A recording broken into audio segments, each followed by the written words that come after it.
कहते हैं कि जहाँ नदियाँ मिलती हैं वहाँ सिर्फ पानी नहीं बल्कि आस्था और इतिहास भी मिलता है। और आज मैं आप सबको एक ऐसे ही जगह लेकर आया हूँ। तो चलिए दोस्तों, चलते हैं देवप्रयाग के पवित्र संगम पर, जहाँ भागीरथी और अलकनंदा मिलकर गंगा नदी बनती हैं। इस पॉइंट से आप नीचे की ओर उतरते हैं। पहाड़ों पर बसे ये सुंदर घर मानो कोई पेंटिंग हो। दोस्तों, यह हमारा सफ़र तुंगनाथ तक रहने वाला है। आगे आने वाले वीडियो में मैं आपको तुंगनाथ का दर्शन भी ज़रूर करवाऊंगा। इस हिलते और डुलते हैंगिंग ब्रिज पर चलना भी एक अलग ही एक्सपीरियंस होता है।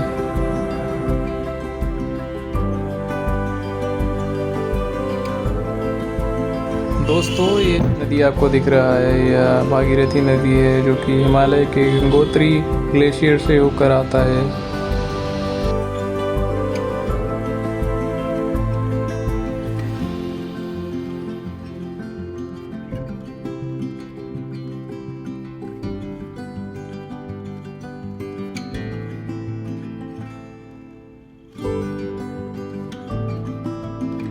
यही वो जगह है जहाँ पर संगम है। लोग यहाँ पर स्नान कर रहे थे।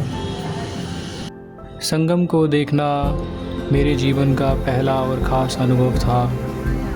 एक तरफ भागीरथी नदी अपने उग्र और तेज बहाव में बह रही थी और दूसरी तरफ सौम्य और शांत रूप में अलकनंदा बह रही थी। जब इन नदियों को एक दूसरे से आपस में मिलते देखा, दिल खुशी और श्रद्धा से भर गया।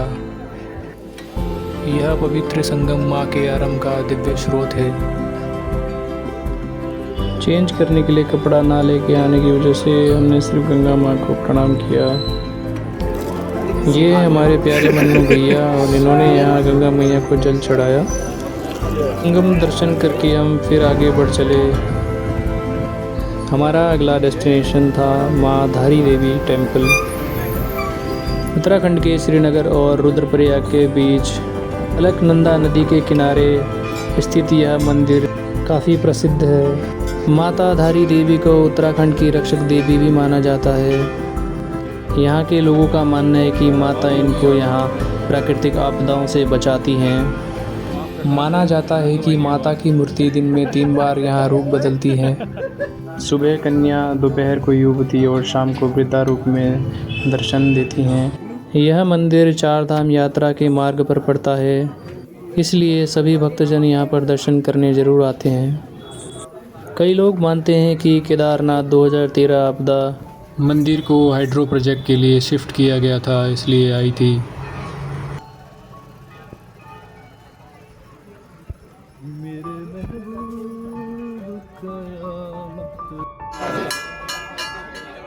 भीड़ में खड़े होकर भक्ति भाव के साथ हम सभी श्रद्धालु लाइन में आगे बढ़ रहे थे।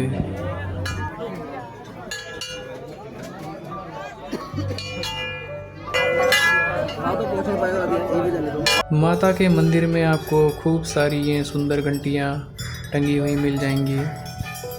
लोग बहुत ही खुश होकर इन घंटियों को बजाते हुए आगे बढ़ रहे थे। यहाँ पर हमने माता का दर्शन करके बैक साइड पर एग्ज़िट किया। भीतर मंदिर में हमें माता के दर्शन बहुत ही अच्छी तरह से हुए।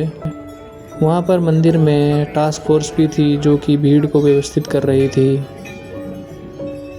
दर्शन के बाद मन में ख्याल आया कि फिर माता के मंदिर दोबारा अवश्य आऊँगा। जय माँ धारी देवी।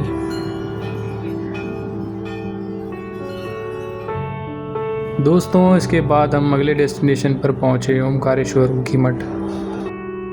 यहाँ से हम ओमकारेश्वर की चढ़ाई शुरू करते हैं।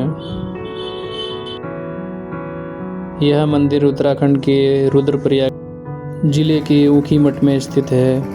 यह मंदिर सिर्फ 300 मीटर की ऊंचाई पर है।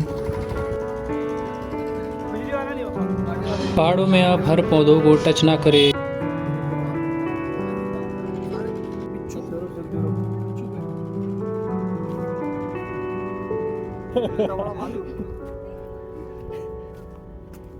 आज भी भालू आ गया।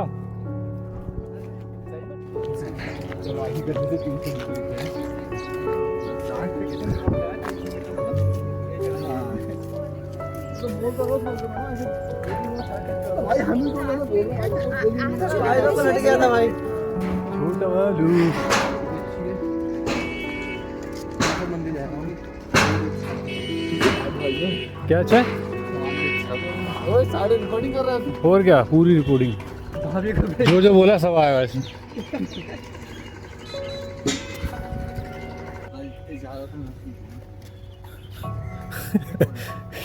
हंसते हंसते चलते चलते ये दिन यूं ही गुजर जाएंगे। दोस्तों के साथ बिताए हुए वो सुनहरे पल शायद फिर न आएंगे। इन पहाड़ की वादियों में मस्तियों संग गुनगुनाएंगे। कुछ यादें दिल में बसाकर हम यूं ही बढ़ते जाएंगे।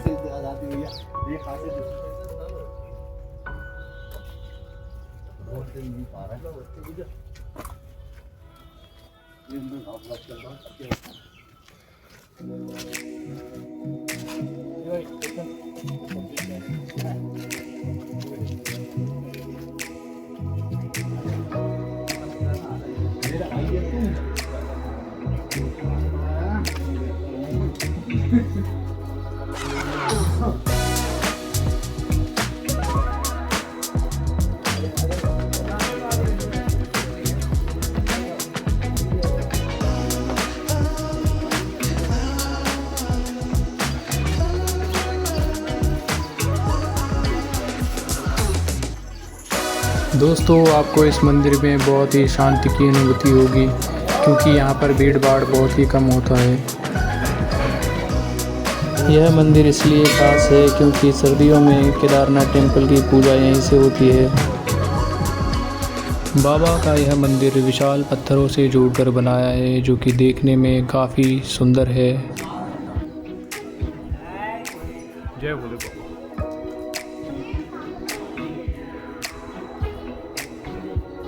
दोस्तों इस ब्लॉग को मैं यहीं पर एंड कर रहा हूँ। मिलते हैं अगले ब्लॉग में बाबा तुंगनाथ के दर्शन करते हुए।